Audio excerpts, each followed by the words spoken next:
క్రీస్తునందున్న ప్రియులకు ప్రేమతో వందనాలు తెలియజేయుచున్నాను. మార్చి నెల 29వ తేదీ 2024.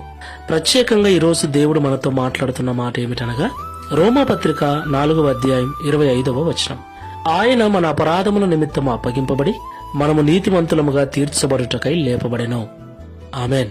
నా ప్రియమైన సహోదరి సహోదరులారా, ఈ మాటలు వింటున్న మీకందరికీ మొదటగా గుడ్ ఫ్రైడే శుభాకాంక్షలు తెలియజేయుచున్నాను. అవును ప్రియులారా, ప్రపంచ మానవాళి పాప విమోచన కొరకు యేసుక్రీస్తు ప్రభుల వారు మరణించిన దినం ఈ దినం. దేవునికి మహిమ కలుగునుగాక. యేసుక్రీస్తు ప్రభుల వారి మరణం ప్రపంచ మానవాళికి పాప విమోచన కలిగించింది. ఆయన మరణం ప్రపంచ మానవాళికి రక్షణ తెచ్చింది. ఆయన మరణించాడని మనమందరం కూడా బాధపడుతున్నాం, దుఃఖ దినాలు సలుపుతున్నాం, ఎన్నో రకాలుగా ఈ గుడ్ ఫ్రైడేను జరుపుకుంటున్నాం. ఆయన చనిపోయాడని బాధపడక, ఆయన ఎందుకు చనిపోయాడో మనం గ్రహించినప్పుడు, అందుకు అనుగుణంగా మనం జీవించినప్పుడు ఆయన మరణానికి ఒక అర్థం ఉంటుంది. బైబిల్ సెలవిస్తుంది, ఆయన మన అపరాధముల నిమిత్తమై అప్పగింపబడి మనము నీతిమంతులముగా తీర్చబడుటకై లేపబడెను అని.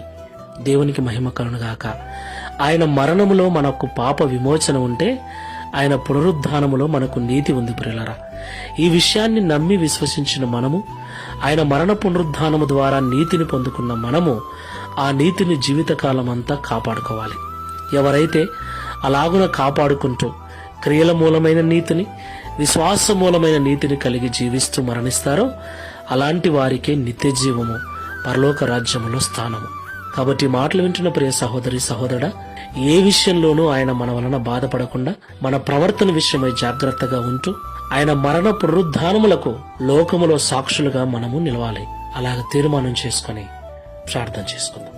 ప్రపంచ మానవాళి పాప విమోచన కొరకు కలవరి శిలువలో బలియాగమైన ఏకైక దేవుడవైన యేసయ్య, పరిశుద్ధమైన మీ నామమునకు స్తోత్రాలు.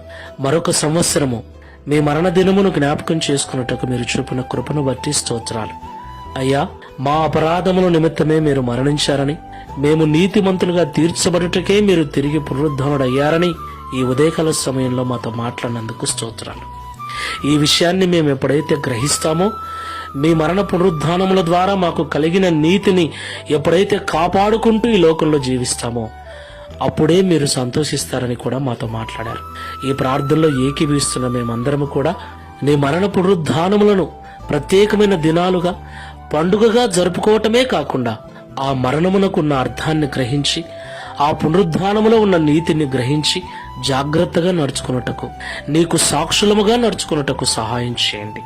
ఆనాడు ఎలాగైతే శిష్యులు బోధిగంతముల వరకు నీకు సాక్షులుగా నిలిచారో, ఈనాడు మేము కూడా నీకు సాక్షులుగా నిలిచి అనేకులకు ఈ శుభవార్తను తెలియచేయుటకు నీ పత్రికలుగా మమ్మల్ని వాడుకొనుమని, నీ నోటి బూరలుగా వాడుకొనుమని సర్వోన్నతుడైన యేసు నామములో ప్రార్థిస్తున్నాము తండ్రి. Amen. Praise the lord. God bless you.